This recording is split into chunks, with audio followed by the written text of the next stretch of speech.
దేశం మీద పాకిస్తాన్ ప్రేరేపిత ఉగ్రవాదులు భారతీయులను అమాయకులను పొట్టన పెట్టుకున్నప్పుడు మనమందరం ఈ దేశ ప్రధానమంత్రికి ఈ దేశ వీర సైనికులకు అండగా నిలబడాలని రాజకీయాలకు అతీతంగా ఆనాడు పహల్గాంలో చనిపోయిన అమరులకు మనం క్యాండిల్ ర్యాలీ తీసి నరేంద్ర మోడీ గారికి కేంద్ర ప్రభుత్వానికి అండగా నిలబడ్డాం. ఆనాడు మనమందరం వేలాదిగా నక్లెస్ రోడ్డులో ర్యాలీ నిర్వహించి ప్రధానమంత్రికి కేంద్ర ప్రభుత్వానికి ఒక మాట చెప్పినాం. భారతీయుల గుండెల్లో తుపాకీ తూటాలు దించిన ఒక్కడు కూడా బతికి ఉండొద్దు. ప్రేరేపించిన దేశం ప్రపంచం ముఖ చిత్రంలో ప్రపంచం పటంలోనే పాకిస్తాన్ కల్పించొద్దు. నువ్వు తూడ్చిపెట్టు. 4 కోట్ల తెలంగాణ ప్రజలు నీకు అండగా నిలబడతారని నక్లెస్ రోడ్డు మీద నుంచి మనము వారికి మద్దతు పలికినాం. ఆనాడు రాహుల్ గాంధీ, సోనియా గాంధీ, మల్లికార్జున్ ఖర్గే గారు, మీనాక్షి నటరాజన్ గారు ఒక్కరే చెప్పారు, దేశ భద్రతకు సంబంధించిన విషయం వచ్చినప్పుడు రాజకీయాలకు అతీతంగా మనందరం కలిసి ఉండాలి. ఎన్నికలు వచ్చినప్పుడే రాజకీయాలు, దేశ భద్రతకు సంబంధించిన విషయం వచ్చినప్పుడు 140 కోట్ల మంది ఏకమై మన మీద దండెత్తే వారిని తుద ముట్టించే వరకు మనం అందరం కలిసి కట్టుగా ఉండాలి. మనం కలిసి పోరాడాలి. ఈ దేశాన్ని గెలిపించుకోవాలి. సైన్యానికి అండగా నిలబడాలి అని మనకు ఉద్బోధించారు. ఆ ఉద్బోధనలతో మనమందరం దేశంలో ప్రధానమంత్రికి ప్రభుత్వానికి అండగా నిలబడ్డాం. ఆనాడు పాకిస్తాన్ మీద యుద్ధం చేయాలన్నా వద్దా, పాకిస్తాన్ను ఏ విధంగా ఎదుర్కోవాలి అని ప్రధానమంత్రి అఖిలపక్షం పిలిస్తే అఖిలపక్ష సమావేశానికి రాహుల్ గాంధీ గారు, మల్లికార్జున్ ఖర్గే గారు హాజరయ్యి సంపూర్ణంగా విశ్వాసం ప్రకటించడమే కాదు సంపూర్ణమైన మద్దతు కేంద్ర ప్రభుత్వానికి ప్రకటించారు. ఆనాడు మనం చెప్పినాం, ఇక్కడ తెలంగాణ నడిగడ్డ మీద నుంచి ఇందరమ్మ సాక్షిగా చెప్పడమే కాదు, పార్లమెంటులో అఖిలపక్ష సమావేశంలో మల్లికార్జున్ ఖర్గే గారు, రాహుల్ గాంధీ గారు స్పష్టంగా చెప్పిండ్రు, ఇది ఒక అవకాశం మన మీద దాడి చేసిన పాకిస్తాన్కి గుణపాఠం చెప్పడానికి. మీరు విజృంభించండి, సైనికులకు స్వేచ్ఛనివ్వండి, ఆక్రమించుకున్న కాశ్మీర్ను తిరిగి పొందాలి, పాక్ ఆక్యుపైడ్ కాశ్మీర్ను తిరిగి భారతదేశంలో విలీనం చెయ్యాలి, పాకిస్తాన్కు గుణపాఠం చెప్పాలి, మేము అండగా నిలబడతాం, నువ్వు యుద్ధం చెయ్యి అని నరేంద్ర మోడీ గారికి చెప్పారు. మరి ఈరోజు నేను అడుగుతున్న మిత్రులారా, ఆనాడు యుద్ధం చేయాలనుకున్నప్పుడు, ఆనాడు మన దేశం మీద మన పౌరుల మీద దాడి చేసినప్పుడు అఖిల పక్షాన్ని పిలిచి అన్ని ఆలోచనలు చేసి ఆనాడు మా అందరి మద్దతు తీసుకున్నాడు. ప్రధానమంత్రి నరేంద్ర మోడీ గారికి మేము అండగా నిలబడి, మీరు యుద్ధం చెయ్యండి, మేము అండగా నిలబడతాం, మేము సమర్థిస్తాం రాజకీయాలకు అతీతంగానే కాంగ్రెస్ పార్టీ ఆనాడు స్పష్టంగా ప్రధానమంత్రి నరేంద్ర మోడీ గారికి చెప్పడం జరిగింది. 4 రోజులు యుద్ధం తర్వాత మరి ఏమి జరిగిందో, ఎవరు బెదిరించిండ్రో, ఎవరు లొంగ తీసుకున్నారో, ఎవరికి ఎవరు లొంగిపోయినరో మనకు తెలియదు. కానీ అర్ధాంతరంగా అమెరికా ప్రెసిడెంట్ ట్రంప్ బయటకు వచ్చి నేను యుద్ధాన్ని ఆపేసిన, భారత్ను బెదిరించిన అని ట్రంప్ ప్రకటించే పరిస్థితి వచ్చింది అని అంటే, ఈ దేశ ప్రధానమంత్రి యుద్ధం చేయాలనుకున్నప్పుడు, పాకిస్తాన్ మన మీద దాడి చేసినప్పుడు పార్లమెంటులో అఖిల పక్షాన్ని పిలిచి చర్చించాడు. మరి యుద్ధం ఆపాలనుకున్నప్పుడు ఎందుకు అఖిల పక్షాన్ని పిలువలేదని నేను అడుగుతున్న ఈ దేశ ప్రధానమంత్రిని. ఆనాడు నీకు అవసరమైనప్పుడు మమ్మల్ని పిలిచినావు, మమ్మల్ని అండగా నిలబడ్డమన్నావు. మేము సైనికులను, అమరులైన భారతీయులను దృష్టిలో పెట్టుకొని రాజకీయాలకు అతీతంగా మోడీకి, బీజేపీకి అండగా నిలబడ్డాం. కానీ కాల్పులు ఆపినప్పుడు, యుద్ధం విరమించినప్పుడు మీరు అఖిల పక్షాన్ని ఎందుకు పిలవలేదు, అందరితో ఎందుకు సంప్రదించలేదని ఈరోజు ఈ జై హిందూ ర్యాలీ సందర్భంగా నేను వారిని అడగదలుచుకున్నా. మిత్రులారా, నాయకత్వం అంటే ఆషామాషి కాదు, యుద్ధం అంటే ఉపన్యాసాలు ఇచ్చుడు కాదు, మైకులో పెద్ద పెద్ద సంభాషణలు చెప్పుడు కాదు. యుద్ధం అంటే ధైర్యం ఉండాలి, యుద్ధం అంటే వెన్నెముక ఉండాలి, యుద్ధం అంటే యుద్ధ తంత్రం ఉండాలి, యుద్ధ నీతి ఉండాలి, గుండెల్లో ధైర్యం ఉండాలి. గుండెల్లో ధైర్యం ఉన్న నాయకుడే యుద్ధాన్ని గెలిపిస్తాడు, యుద్ధ తంత్రాన్ని పన్నగలుగుతాడు. అందుకే ఇవాళ తండాలలో గూడాలలో మారుమూల పల్లెలో భారతదేశం నలుమూలల 140 కోట్ల ప్రజలు ఇవాళ ఆనాటి ఇందిరమ్మని గుర్తు చేసుకున్నారు. 1967లో చైనా అతి తెలివితేటలు ప్రదర్శించి భారతదేశం మీద యుద్ధం ప్రకటించింది. ఆనాటి ప్రధానమంత్రి శ్రీమతి ఇందిరాగాంధీ గారు తిప్పి కొట్టడమే కాదు, చైనాను ఓడించి మోకాళ్ళ మీద కూసబెట్టి చైనాకు గుణపాఠం చెప్తే మన్న జరిగిన చైనా దురాక్రమణ 4000 స్క్వేర్ కిలోమీటర్లు ఈరోజు భారత భూభాగాన్ని ఆక్రమించుకున్నారు.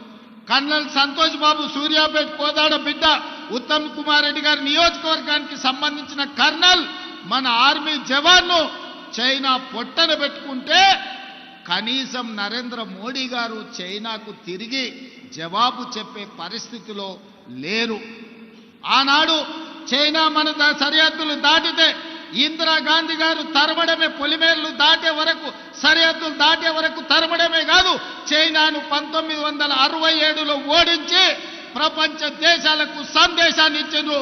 భారత్ వైపు ఎవడు కన్నెత్తి చూసినా వాళ్ళ గుట్లు వీకుతాం, గోటీలు ఆడుకుంటామని చెప్పి ఇందిరమ్మ ఆనాడు నిరూపించి చైనాకు గుణపాఠం చెప్పింది.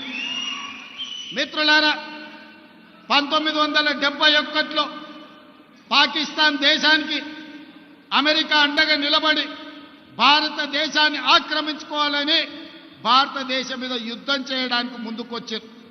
ఆనాడు ఆ సమయంలో ఇందిరాగాంధీ గారు అమెరికాలోనే పర్యటన చేస్తున్నారు. మన సైనికులు తిప్పి కొట్టి పాకిస్తాన్ మీద యుద్ధం చేస్తుంటే అమెరికా ప్రెసిడెంట్ ఇందిరాగాంధీ గారిని బెదిరించారు.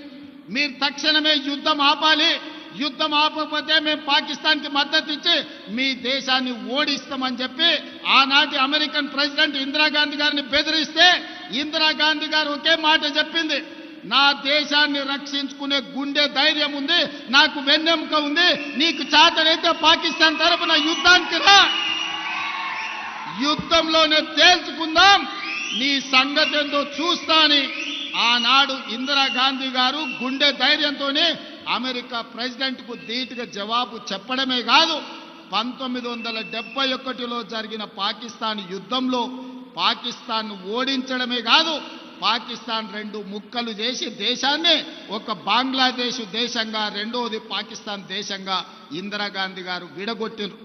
ఆనాడు పాకిస్తాన్ మన మీద దాడి చేయాలనుకుంటే ఉక్కు మహిళ ఇందిరాగాంధీ పాకిస్తాన్ యుద్ధంలో ఓడించడమే కాదు, పాకిస్తాన్ని 2 ముక్కలు చేసి బంగ్లాదేశ్ పాకిస్తాన్ గా విడగొట్టి భారతదేశం వైపు కన్నెత్తి చూస్తే బొంద పెడతామని ఇందిరాగాంధీ గారు నిరూపించిన నాయకురాలు శ్రీమతి ఇందిరాగాంధీ, మన కాంగ్రెస్ పార్టీ అధ్యక్షురాలు.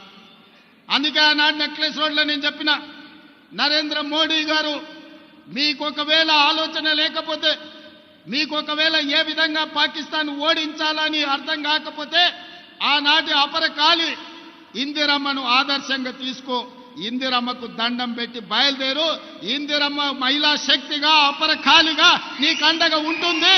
ఇందిరాగాంధీ గారు చూపించిన మార్గంలో నువ్వు పాకిస్తాన్తో యుద్ధం చెయ్యి, 4 కోట్ల తెలంగాణ ప్రజల పక్షాన తెలంగాణ ముఖ్యమంత్రిగా నేను నీకు అండగా నిలబడతా అని చెప్పిన.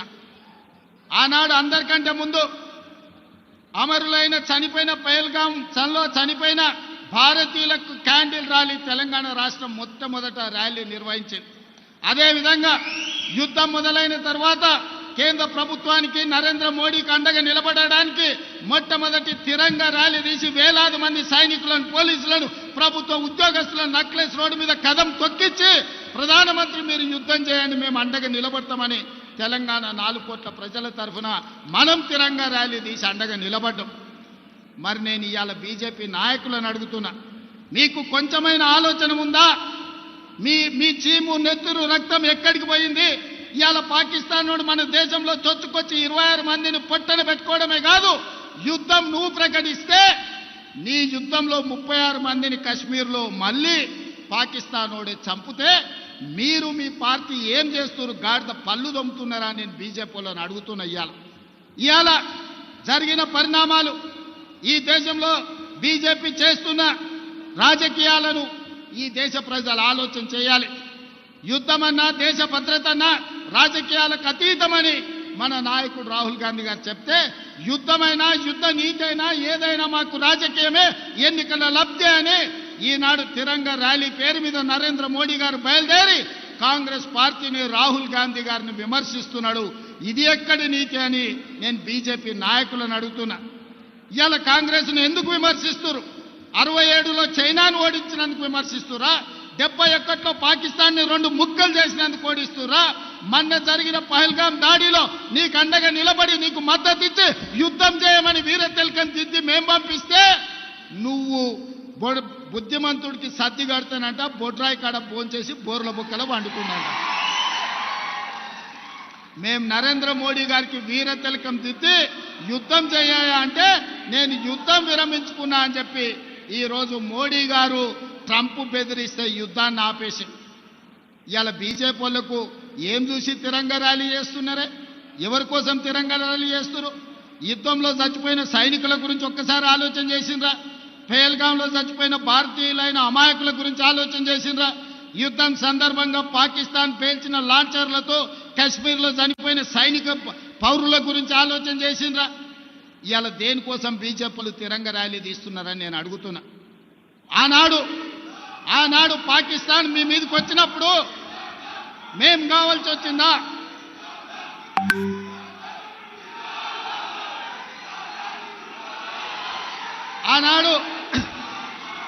ఆనాడు పాకిస్తాన్ ఉగ్రవాదులు ఈ దేశంలో అమాయకులను చంపినప్పుడు అఖిల పక్షం కావాల్సి వచ్చింది. కాంగ్రెస్ పార్టీ అండగా నిలబడాల్సిన అవసరం కనిపించింది. కానీ ట్రంప్ బెదిరించంగానే నువ్వు యుద్ధాన్ని విరమించుకున్నప్పుడు అఖిల పక్షాన్ని ఎందుకు పిలవలేదని మేము సూటిగా అడుగుతున్నాం ఈ దేశ ప్రధానమంత్రిని. ఇది నీ సొంత వ్యవహారం కాదు, నీ పార్టీ వ్యవహారం కాదు, ఇది ఎన్నికల విధానం కాదు, ఇది దేశ భద్రతకు సంబంధించిన విధానం.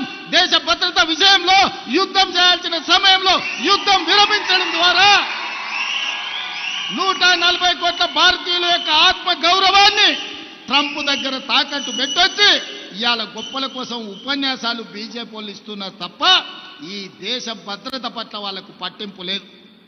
పదే పదే చెప్పేది పాక్ ఆక్యుపైడ్ కాశ్మీర్ను మేము సాధిస్తామని. ఇవాళ నేను అడుగుతున్న బీజేపీ వాళ్ళని పీఓకేను గుంజుకోవద్దని ఎవరు చెప్పారు? మేమందరం దేశంలో ఉన్న అన్ని రాజకీయ పార్టీలు 140 కోట్ల మంది మీకు అండగా నిలబడి పాక్ ఆక్యుపైడ్ కాశ్మీర్ను గుంజుకో, పాకిస్తాన్ ఓడించమని చెప్పినాం. బెలూచిస్తాన్ విడగొట్టి ఇంకో దేశంగా ఏర్పాటు చేయమని చెప్పినాం. బెలూచిస్తాన్ విడదీసే శక్తి నీకు లేదు, పీఓకే తెచ్చే శక్తి నీకు లేదు. కానీ ఇవాళ కాంగ్రెస్ పార్టీని మీరు విమర్శించడం ద్వారా ఏమి చెప్పదలుచుకున్నారని బీజేపీ నాయకులను నేను అడగదలుచుకున్నాను. అందుకే మిత్రులారా, ఈరోజు దేశంలోనే పెద్ద కంటోన్మెంట్ మన పార్లమెంటు నియోజకవర్గంలో ఉంది. సికింద్రాబాద్ కంటోన్మెంట్ అంటే ఈ దేశ భద్రతకు గుండెకాయ. ఈరోజు ఇక్కడున్న సైనికులే ఈ యుద్ధంలో పాల్గొని ఈ తెలంగాణలో ముఖ్యంగా ఇక్కడ తయారు చేసిన యుద్ధ విమానాలే ఈరోజు యుద్ధంలో దేశం యొక్క గౌరవాన్ని నిలబెట్టినాయి. మోడీ గారు తెచ్చిన రాఫెల్ యుద్ధ విమానాలు మన పాకిస్తాన్ కూల్చింది. ఎన్ని కూల్చిందో రాఫెల్ గురించి చెప్పమంటే ఈరోజు చర్చ లేదు. ఈరోజు మన దేశంను కాదని ఇతర దేశాల నుంచి రాఫెల్ యుద్ధ విమానాలను కొనుగోలు చేసిన మోడీ గారు మీరు జవాబు చెప్పండి. మన పాకిస్తాన్తో జరిగిన యుద్ధంలో ఎన్ని రాఫెల్ యుద్ధ విమానాలు పాకిస్తాన్ నేలగూల్చిందో మీరు లెక్క చెప్పండి. గొప్పల కోసం వేల కోట్ల రూపాయల కాంట్రాక్టులు మీకు కావాల్సిన వాళ్ళకి ఇచ్చి ఇవాళ రాఫెల్ యుద్ధ విమానాలు కొన్నారు. అవి ఎందుకు నేలగూలినాయో ఇవాళ ప్రజలకు సమాధానం చెప్పాలి. అందుకే మిత్రులారా, ఇవాళ ఈ ర్యాలీ ఎన్నికల కోసం కాదు, ఈ ర్యాలీ ఓట్ల కోసం కాదు, ఈ ర్యాలీ కాంగ్రెస్ పార్టీ కోసం కాదు. ఈ ర్యాలీ వేలాది మంది తరలి వచ్చింది ఈ దేశ సైనికుల యొక్క ఆత్మస్థైర్యాన్ని నిలబెట్టడానికి, ఆత్మ గౌరవాన్ని పెంపొందించడానికి. మన యుద్ధంలో పాల్గొన్న సైనికులు మా వాళ్ళు, మా ఆత్మ గౌరవం సైనికులకు మేము అండగా నిలబడ్డామని ఇవాళ మల్కాజ్గిరి పార్లమెంటు ప్రాంతంలో వేలాది మంది కదం దొక్కింది సైనికులకు అండగా నిలబడడానికి.